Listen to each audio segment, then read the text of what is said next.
Bila Tuhan membuka pintu, tak ada yang mampu menghalangi jalan itu. Tak akan kau kecewa, Dia tahu yang kita perlu, hingga kau terkagum. Begitu besar kasih Tuhan bagi kita yang menantikannya dengan penuh harapan. Bapa, berbicaralah dan kami siap mendengar. Kiranya kuat kuasa Roh Kudus menyertai kami semua yang mendengar, dan Kau memberikan pencerahan bagi kami semua untuk mempelajari firman-Mu. Terima kasih Bapa. Beshem ha'af ya ben veruah hakodesh ha Elohim echad. Di dalam nama Bapa dan Putra dan Roh Kudus, Allah yang Esa. Amin. Silakan duduk. Shalom semua. Terima kasih Bapak Pendeta Dolfi, Ibu Debbie, Pak Yunus untuk undangannya. Dan firman Tuhan yang akan kita pelajari, temanya yang diberikan kepada saya adalah apapun situasinya, selamatkan jiwa. Nah, ini ada ayat yang sangat indah sekali. Dalam Yudas 1 ayat 23, selamatkanlah mereka dengan jalan merampas mereka dari api. Tapi tunjukkanlah belas kasihan disertai ketakutan kepada orang-orang lain juga, dan bencilah pakaian mereka yang dicemarkan oleh keinginan-keinginan dosa. Nah, biasanya kita berpikir kalau menyelamatkan jiwa, ya penginjilan. Dan tentu saja saya juga akan bicara mengenai penginjilan. Anda pasti tahu saya akan bicara apa. Matius 28 ayat 19 sampai 20 tentang amanat agung tentu saja. Tapi untuk apa amanat agung itu? Tentu saja untuk penyelamatan jiwa. Mengapa jiwa harus diselamatkan? Ini yang biasanya kita semua itu enggak sadar. Kenapa sih kita harus menyelamatkan jiwa? Apa urusannya jiwa dengan manusia? Kenapa kita harus menyelamatkan jiwa? Sebab seperti yang dituliskan oleh Rabi Saul atau Rasul Paulus dalam Roma 6 ayat 23, sebab upah dosa adalah maut. Nah, yang artinya di sini kenapa harus menyelamatkan jiwa? Karena upah dosa mati. Yang merampas jiwa itu. Nah, tapi dari mana sih keinginan Tuhan agar kita menyelamatkan jiwa? Dari mana asal mulanya? Apakah Tuhan kita sejak pada mulanya itu menyelamatkan jiwa? Jawabnya iya. Sejak di mana? Sejak zamannya Musa? Kita harus pergi ke belakang, jauh lebih ke belakang, ribuan tahun sebelumnya. Yaitu apa? Ketika pada situasi yang pertama kali manusia menghadapi konsekuensi kematian. Saat Adam jatuh dalam dosa. Maka untuk memahami amanat agung Tuhan Yesus dalam Matius 28 itu, Anda harus pergi ke belakang jauh pada mulanya. Pada kitab Kejadian. Jadi kitab Kejadian adalah kitab genealogi, kitab asal muasal dari segala sesuatu. Kitab asal muasal dari alam semesta, kitab asal muasal dari mana manusia itu diciptakan dan ditaruh di Taman Eden. Nah, maka kita harus membaca kitab Kejadian untuk memahami amanat agung. Ya, saya bacakan Kejadian 2 ayat 16 sampai 17, itu adalah cikal bakal dari hukum Taurat. Ini adalah larangan Tuhan yang pertama. Lalu Tuhan memberi perintah ini kepada manusia, semua pohon di taman ini boleh kamu makan buahnya dengan bebas, tapi pohon pengetahuan tentang yang baik dan yang jahat itu janganlah kau makan buahnya. Sebab pada hari engkau memakannya, nah tadi kan ada pelarangan, pada hari engkau melanggar. Pelanggaran itu adalah dosa. Pada hari engkau berdosa, pastilah engkau mati. Nah, jadi rupanya Roma 6 ayat 23a itu tadi. Dari mana dasarnya? Apakah itu ciptaan Rasul Paulus? Bukan. Rasul Paulus banyak dituduh mengajarkan sesuatu yang berbeda. Tetapi sesungguhnya semua tulisan Rasul Paulus semua ada dasarnya. Dasarnya dari mana? Dasarnya dari perjanjian lama, dari kitab Taurat, karena Rasul Paulus adalah seorang ahli Taurat. Jadi kalau Paulus bicara yang kira-kira berbeda, bukan dia menciptakan sesuatu tapi ada dasarnya, termasuk Roma 6 ayat 23, dasarnya di mana? Dasarnya di Kejadian 2 ayat 17, pada hari engkau memakannya, pada hari engkau berdosa, pastilah engkau mati. Nah, dosa itu bukan sekedar permusuhan yang biasa-biasa saja atau sesuatu yang pasif seperti kelemahan, kesalahan atau ketidaksempurnaan, sakit penyakit gitu, bukan kelemahan. Tetapi dosa merupakan permusuhan yang aktif terhadap Tuhan karena ia melanggar hukum Allah. Adam melanggar hukum Allah yang pertama, yaitu apa? Larangan memakan buah yang dilarang itu. Nah, 1 Yohanes 3 ayat 4. Setiap orang yang berbuat dosa melanggar hukum Allah. Jadi Adam melanggar hukum Allah, Kejadian 2 ayat 17. Sebab dosa ialah pelanggaran hukum Allah. Sehingga dari dosa itu menyebabkan kesalahan, menyebabkan kelemahan. Dosa ini akibat dari manusia dengan kebebasannya menolak untuk tunduk kepada Allah yang berotoritas. Dengan kebebasannya sendiri manusia memilih apa yang dikatakan iblis. Jadi apakah ini semua gara-gara iblis? Iya sih, karena iblis yang menggoda perempuan itu. Tapi siapakah eksekutornya? Eksekutornya bukan iblis, bukan. Eksekutornya adalah manusia itu sendiri. Iblis hanya ngocok-ocoi, hanya menggoda. Tapi eksekutornya manusia itu sendiri. Kejadian 3 ayat 4. Tetapi ular itu berkata kepada perempuan itu, sekali-kali kamu tidak akan mati. Nah, ini hoaks yang pertama. Berita hoaks yang pertama itu adalah di Taman Eden. Sekali-kali kamu tidak akan mati.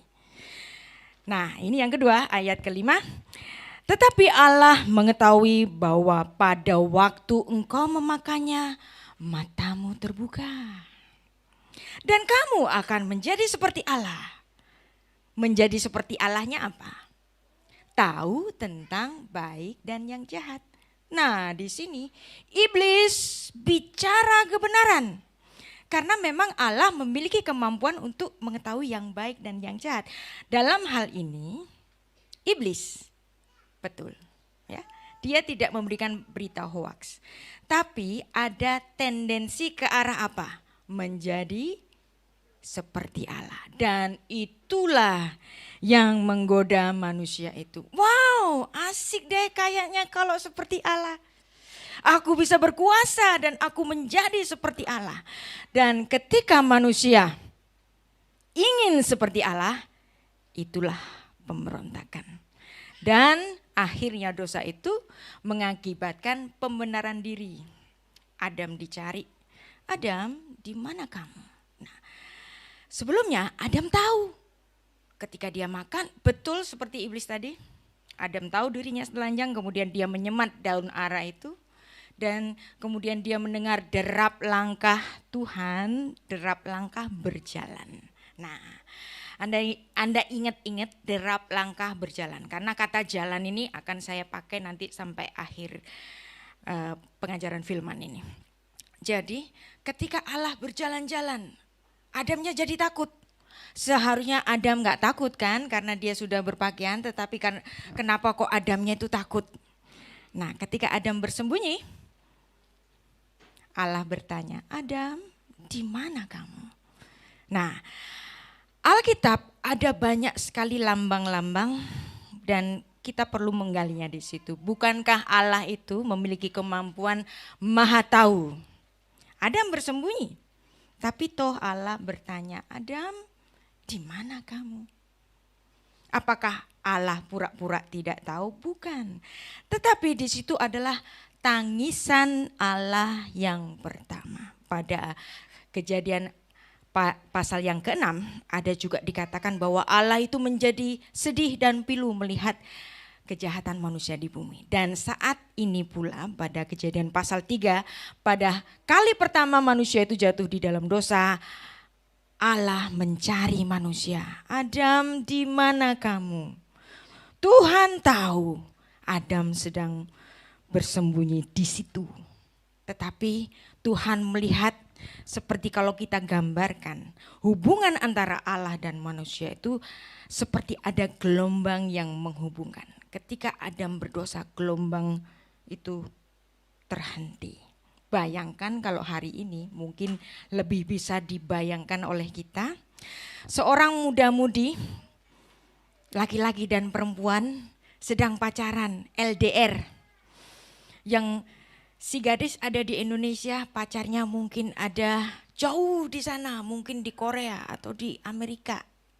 Mereka hanya bisa bertemu oleh karena jaringan internet dan bisa mereka melakukan video call. Tiba-tiba jaringan internetnya putus. Si gadis menangisi putusnya hubungan itu. Adam, di mana kamu?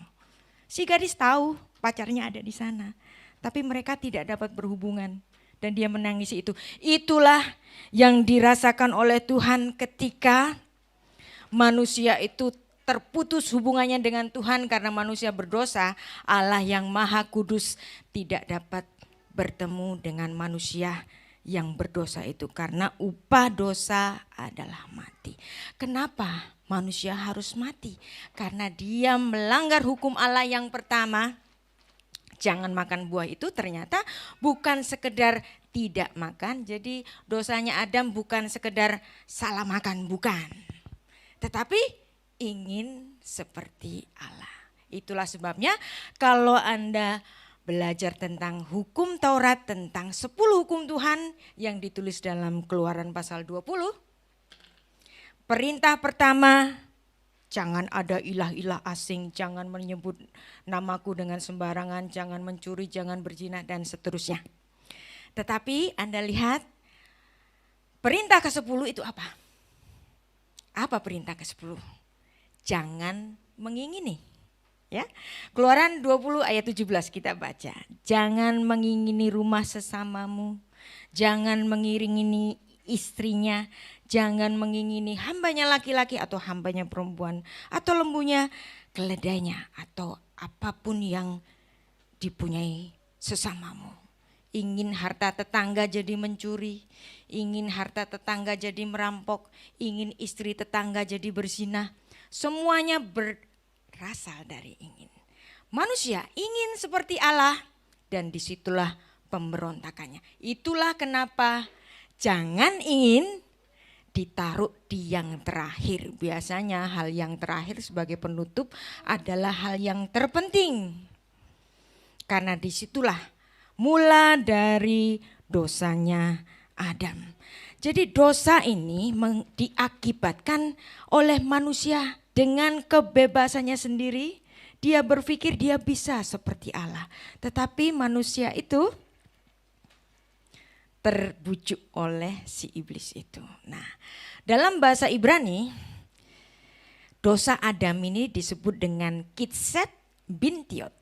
Dosa mencabut pohon. Nah, ini adalah suatu istilah yang hiperbola. Kan Adam cuma makan 1 buah. Kok dibilang ini dosa mencabut pohon? Nah, ini adalah suatu istilah alegori yang dimana ada satu kisah kisah yang ditulis dalam kitab rabbinik orang Yahudi. Diceritakan bahwa para rabi waktu mereka masuk ke Firdaus, di Firdaus setelah kematian, dia ketemu Adam. Para rabi ini ketemu Adam dan mereka semua ngeroyok Adam. Adam, gara-gara kamu nih, kami semua jadi orang berdosa. Lalu si Adam bilang begini, aku berdosa gara-gara satu kali makan buah itu saja. Coba kalian sehari udah dosa berapa kali kalian? Gitu, kata si Adam. Nah, di sini artinya manusia. Karena dosa Adam itu, kita sekarang ini dosa kita mungkin lebih dari Adam. Banyak di antara kita menaruh diri kita seperti Allah. Mungkin juga para hamba Tuhan. Ketika dia menggembalakan gembalanya dan dia tahu dia disukai, dia menikmati kesukaan itu. Dia menggiring jemaatnya itu untuk lebih mencintai dirinya daripada mencintai Tuhan. Nah, di sini sang gembala itu sedang mengambil posisi Tuhan. Nah, ini adalah dosa yang sama yang disebut dalam istilah Ibrani tadi, kitset bintiot, dosa mencabut pohon. Kalau Adam makan satu buah saja, kita ini bisa punya potensi sak pohon-pohonnya kita cabut, kita makan itu semua buahnya. Nah, itulah yang terjadi pada kita. Nah, dosa ini menyebabkan maut. Roma 6 ayat 23. Jadi konsekuensi dosa mengakibatkan maut dan kematian yang kekal. Nah, kematian inilah yang sedang diperjuangkan oleh Tuhan supaya manusia ini jangan mati. Adam, kamu gak boleh mati. Kamu aku ciptakan bukan untuk mati. Nah, dan ini terjadi pada Adam. Dan kalau kita ditanya apapun situasinya, selamatkanlah jiwa. Itulah yang dilakukan oleh Allah. Allah berusaha supaya manusia itu jangan mati. Nah, ketika Allah bertanya, di manakah engkau Adam? Adam di situ bersembunyi. Kenapa kamu bersembunyi? Siapa yang ngajarin kamu makan? Adamnya melemparkan kesalahan itu kepada istrinya. Perempuan yang kau tempatkan di sisiku, dialah yang menyuruh aku makan. Si perempuannya gak mau kalah. Ular itu Tuhan yang salah. Gitu kan?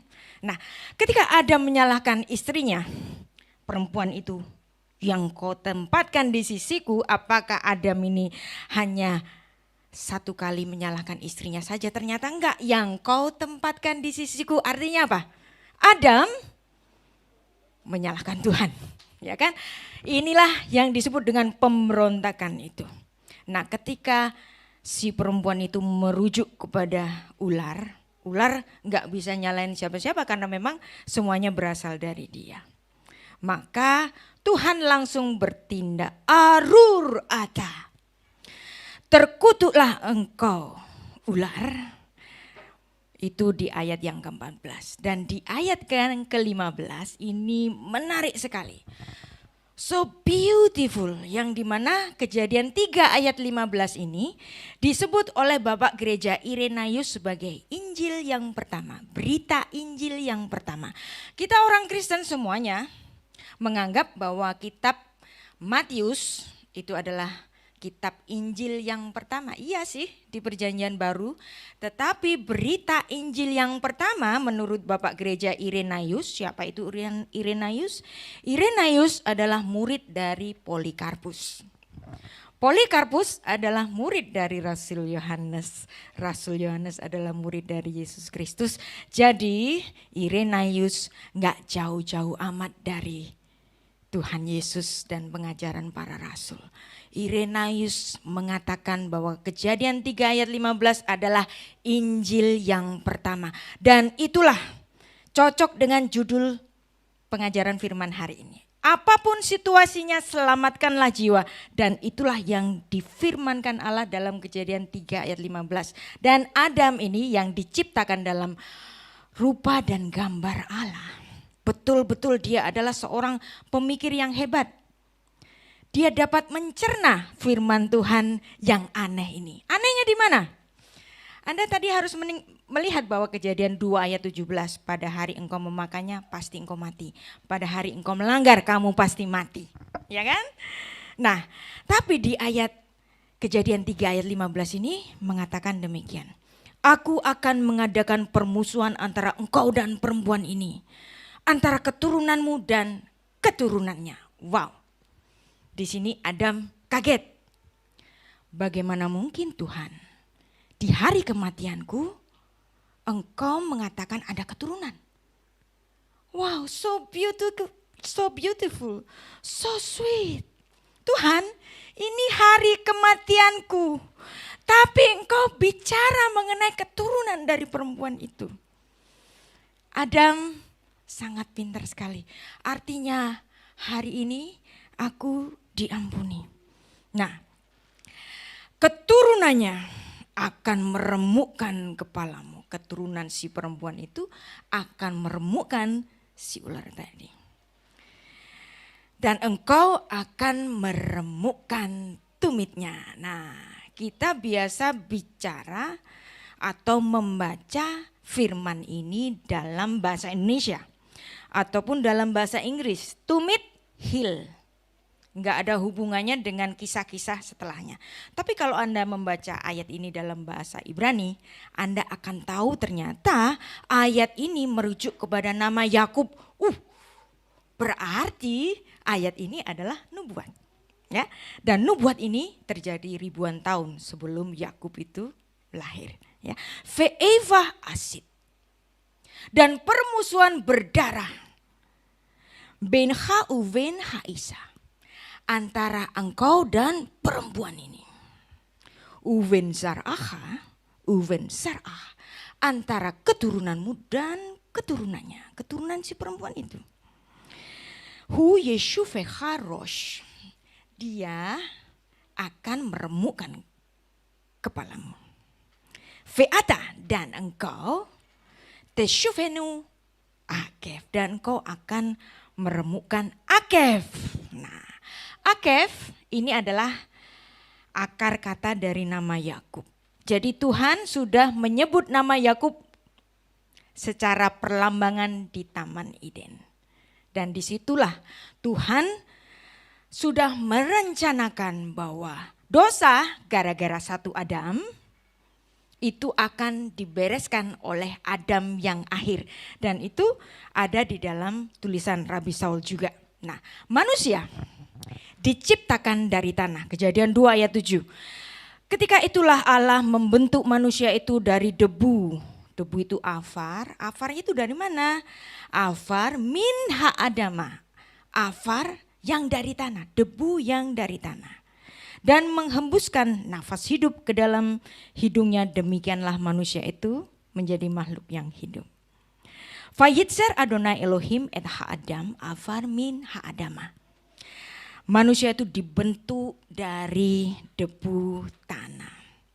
Lalu yang kedua, Faipak be'afaf nishmat chaim vayehi ha'adam lenefesh haya. Ada unsur yang kedua diberikan kepada Adam, yaitu apa? Nafas hidup yang dari Tuhan. Artinya manusia diciptakan dalam dua hal. Yang pertama materi fisik, yang kedua adalah sesuatu yang dari Allah. Nah, Anda lihat, karena Adam itu berdosa, apakah di sini Adam hari itu dikutuk? Adam enggak dikutuk. Tapi Tuhan mengutuk apa? Tanah. Tanah dalam bahasa Ibrani itu Adamah. Yang dimana dari Adamah ini, Adam diciptakan. Jadi yang dikutuk apa? Unsur materi bumi ini yang dikutuk oleh Tuhan. Itulah sebabnya setelah Adam itu Adam itu berdosa, Adam bisa sakit, Adam bisa tua, Adam bisa mati. Kenapa?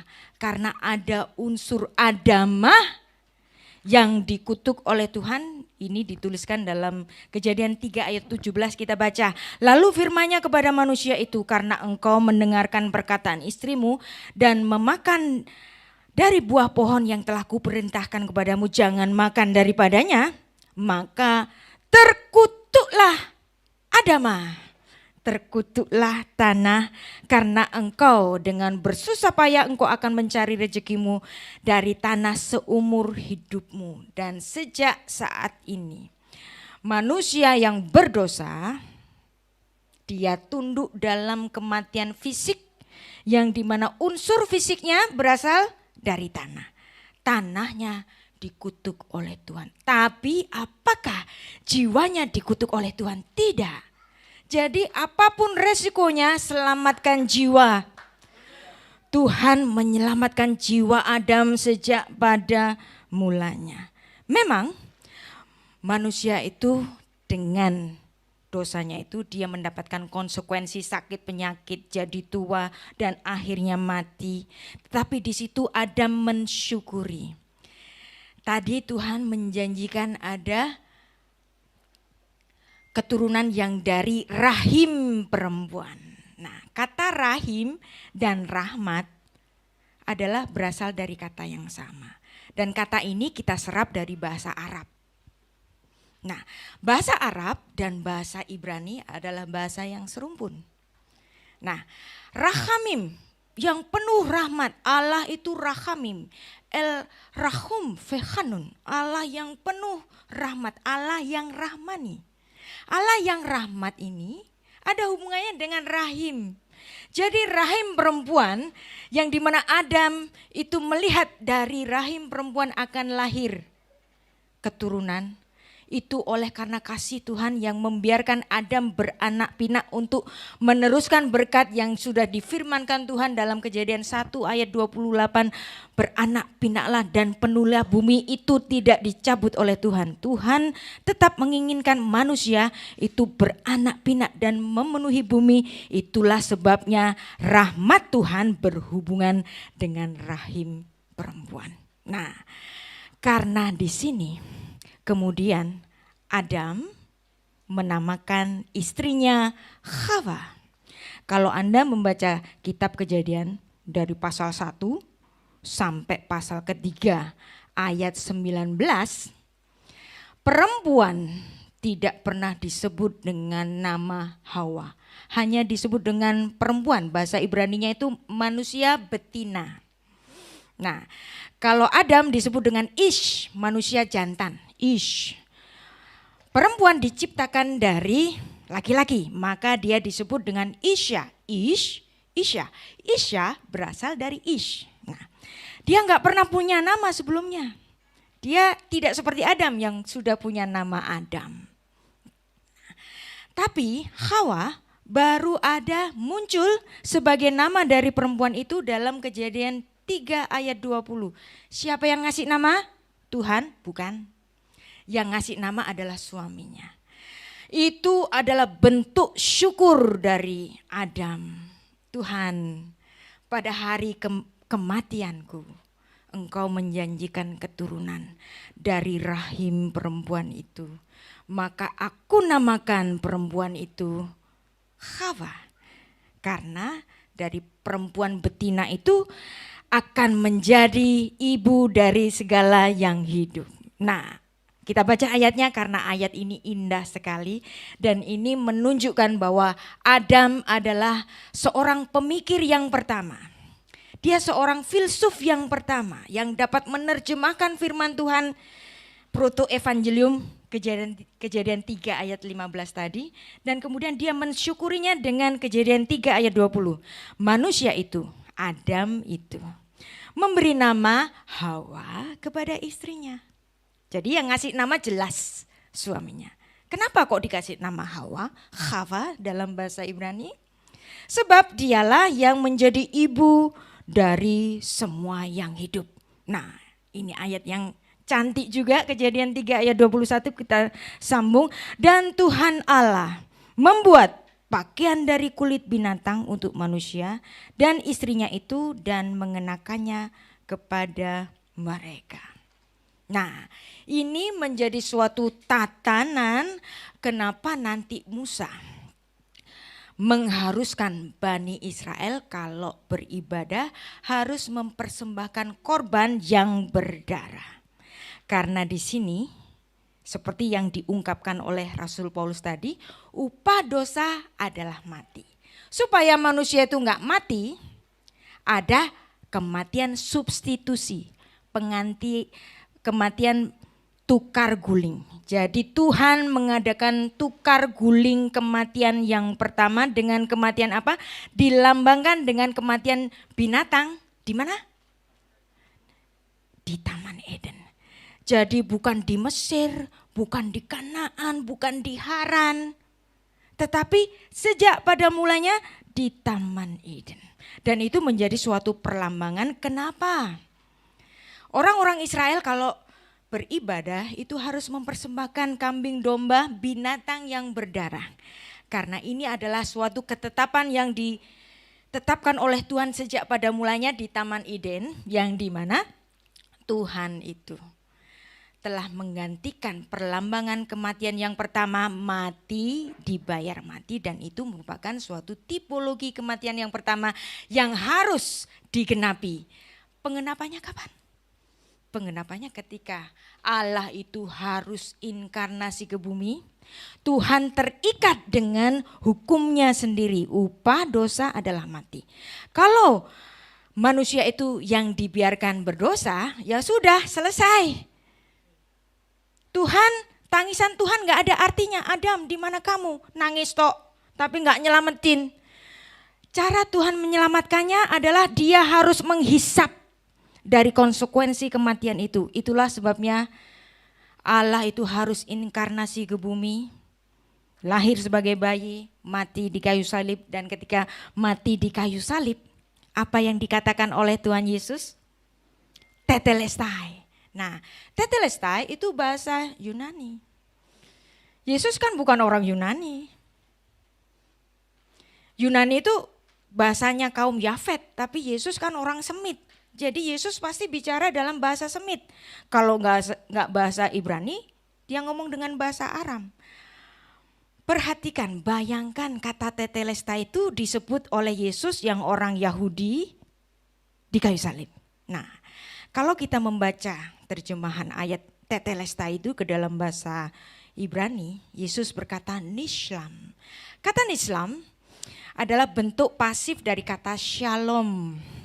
Jadi Tuhan mengucapkan kata shalom di kayu salib. Kenapa Tuhan mengucapkan kata shalom? Karena kata shalom arti pertama adalah pendamaian. Arti kedua adalah pelunasan. Hutang dosa mati. Mati dibayar mati. Ketika Tuhan Yesus mati di kayu salib, Tuhan Yesus mengatakan itu sudah dilunasi. Nah, haleluya. So breathtaking ya. Jadi kalau Anda perhatikan Yesaya 9 ayat 5. Satu-satunya oknum yang disebut dengan Shar Shalom, Raja Damai. Bukan kepada Musa, bukan kepada Abraham, bukan kepada Daud, bukan kepada Salomo atau yang lain-lain. Walaupun para nabi perjanjian lama semuanya mengajarkan tentang kedamaian. Tapi kenapa mereka nggak disebut sebagai Prince of Peace, Raja Damai? Kenapa hanya Yesus saja? Karena Yesus saja satu-satunya oknum yang bisa bicara shalom di atas kayu salib, nislam, itu sudah dilunasi. Maka sang pelunas itu adalah Allah yang inkarnasi menjadi yang menghisap kematian itu. Jadi Anda bisa membayangkan kematian binatang yang tidak berdosa sejak di Taman Eden, kemudian diikuti dengan persembahan yang dipersembahkan oleh Habel, dan itu berkenan kepada Tuhan, diteruskan kepada zamannya Nuh. Nuh juga mempersembahkan korban darah binatang, masuk ke zamannya Abraham. Abraham juga memberikan darah binatang, masuk ke zaman hukum Taurat pada zamannya Musa, lebih lagi harus dengan darah binatang. Itu ibarat seperti Tuhan sedang teken cek mundur. Adam berdosa, upah dosa adalah mati. Aku yang bayar. Ya, jadi Anda bisa membayangkan Anda punya uang, dianggap orang yang punya uang. Anda punya saudara itu miskin banget, makan aja nggak bisa. Kemudian saudara Anda datang kepada Anda, pinjemin aku uang dong. Berapa? 10 juta. Buat apa? Buat usaha. Nah, Anda kasih karena Anda punya. Nah, ketika dia menjalankan usahanya, ternyata usahanya nggak berhasil. Dan bahkan dia jadi rugi. Bahkan sampai makan pun nggak bisa. Terus kemudian Anda bilang kepada saudara Anda tadi, hutangmu sudah diampuni. Hutangmu sudah dilunasi. Apakah semudah itu mengatakan hutangmu sudah dilunasi? Enggak. Ketika kita dengan belas kasihan berkata kepada saudara kita yang hutang kepada kita 10 juta tadi, dan kita mengatakan hutangmu sudah dilunasi, hutangmu sudah diampuni. Artinya saya yang berbelas kasihan tadi menghisap 10 juta tadi. Nah, demikian juga Tuhan. Ketika Tuhan berkata, aku mengampunimu, emang gampang? Tidak, Tuhan terikat dengan hukumnya sendiri. Upah dosa adalah mati. Kalau aku mengampunimu, berarti aku menghisap konsekuensi kematian itu. Itulah kenapa Tuhan harus datang ke bumi. Dan ada satu ayat yang indah lagi. Ini adalah satu midras. Penjelasan dari perjanjian lama yang banyak tidak kita pahami. Dan Salomo di sini sebagai raja yang paling berhikmat, dia dapat menerjemahkan semua itu. Pengkhotbah 12 ayat 7. Dan debu kembali menjadi tanah seperti semula. Dan roh kembali kepada Allah yang mengaruniakan. Salomo, raja yang sangat berhikmat. Dia dapat menerjemahkan apa yang terjadi pada Kejadian pasal 3 tadi. Bahwa manusia diciptakan dengan dua unsur. Unsur pertama unsur fisik, debu yang dari tanah. Unsur kedua, unsur roh. Yang dimana unsur fisik boleh mati karena memang tanahnya sudah dikutuk oleh Tuhan. Tetapi unsur roh karunia dari Allah yang dihembuskan ke dalam hidung Adam, itulah yang diklaim kembali oleh Tuhan. Kamu milikku. Apapun resikonya, aku harus menyelamatkan jiwa. Dengan cara apa? Aku datang sendiri ke bumi. Dan ini juga, pengertian ini juga dipahami oleh Daud, ayah dari Salomo tadi.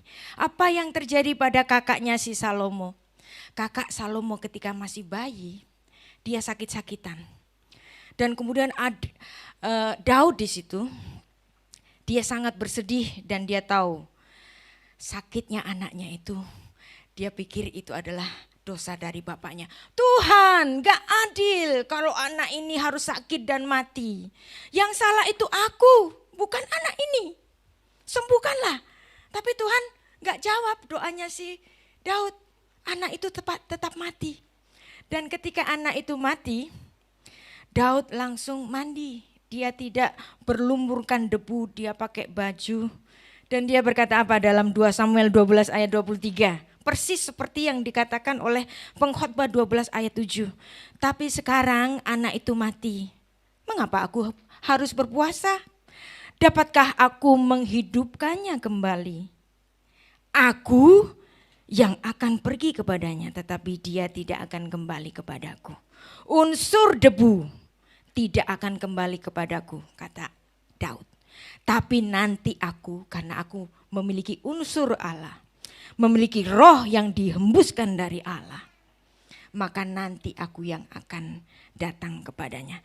Jadi itulah kenapa Allah itu harus inkarnasi seperti yang dituliskan dalam Yohanes pasal 1 ini sangat indah sekali. Ayat 1, pada mulanya adalah firman.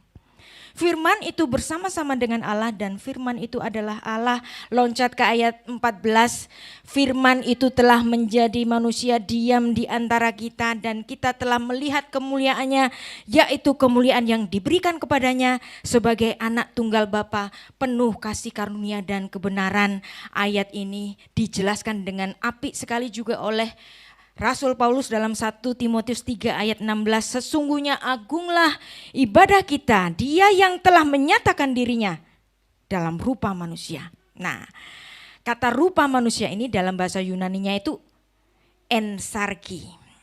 Diterjemahkan dalam bahasa Latin menjadi encarne. Nah, kata encarne ini menjadi mula dari kata inkarnasi. Berarti kata inkarnasi adalah kata yang alkitabiah menunjukkan bahwa itu adalah Allah yang inkarnasi, Allah yang menjadi daging.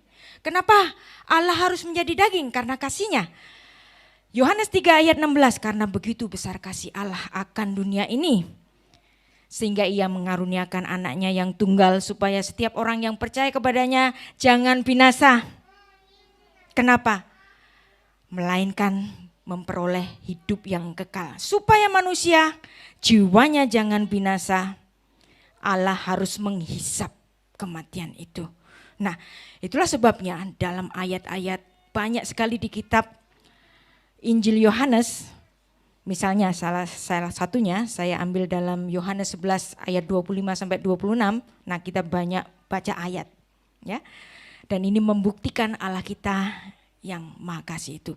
Akulah kebangkitan yang hidup, barang siapa percaya kepadaku dia akan hidup walaupun ia sudah mati, dan setiap orang yang hidup dan yang percaya kepadaku tidak akan mati selama-lamanya. Jadi apa sih yang diperangi oleh Tuhan sampai dia harus inkarnasi ke bumi?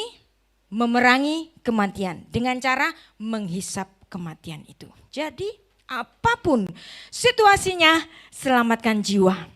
Itu porsi dari Allah sudah dia genapi dengan berkata tetelesta, sudah lunas ya.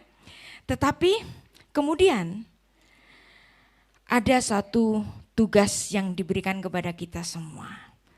Kita semua sudah dibayar dengan harga yang lunas, menjadi warga negara kerajaan surga. Maka sekarang tugas bagi kita ya. Matius 28 ayat 18 sampai 20. Ayat yang seharusnya bagi kita semua sudah hafal nih ya. Pasti ini, karena ini pasti diajarkan di sekolah minggu.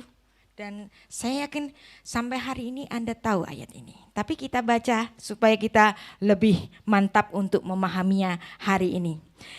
Yesus mendekati mereka dan berkata, kepadaku telah diberikan segala kuasa di sorga dan di bumi. Ini menarik sekali ya. Matius 28 ayat 18.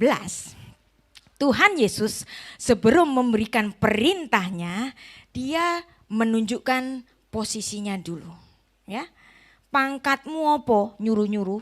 Nah, Tuhan nunjukin pangkatku ialah kuasa di sorga dan di bumi. Sebagai Raja semesta, aku memerintahkan kepada kalian, kita baca ayat 19, karena itu pergilah, jadikanlah semua bangsa muridku, dan baptislah mereka dalam nama Bapa dan Anak dan Roh Kudus. Ayat 20, dan ajarlah mereka melakukan segala sesuatu yang telah kuperintahkan kepadamu, dan ketahuilah aku akan menyertai kamu senantiasa sampai akhir zaman. Tapi ya, ayat ini semua kita sudah hafal deh ya sejak sekolah minggu. Tapi ada banyak orang salah paham membaca ayat ini ya. Amanat agung itu bukan sekedar perintah yang menjadi menakutkan, berat. Waduh, gue disuruh pergi ke Siberia deh. Aku disuruh pergi ke pedalaman di Kalimantan sana, atau di hutan mana, atau di benua mana. Kita ketakutan melaksanakan ini. Kenapa? Karena salah baca. Gitu kan? Kita harus melihat bahwa amanat agung ini adalah satu paket ya. Pergi, jadikanlah murid, baptiskan dan ajarkan.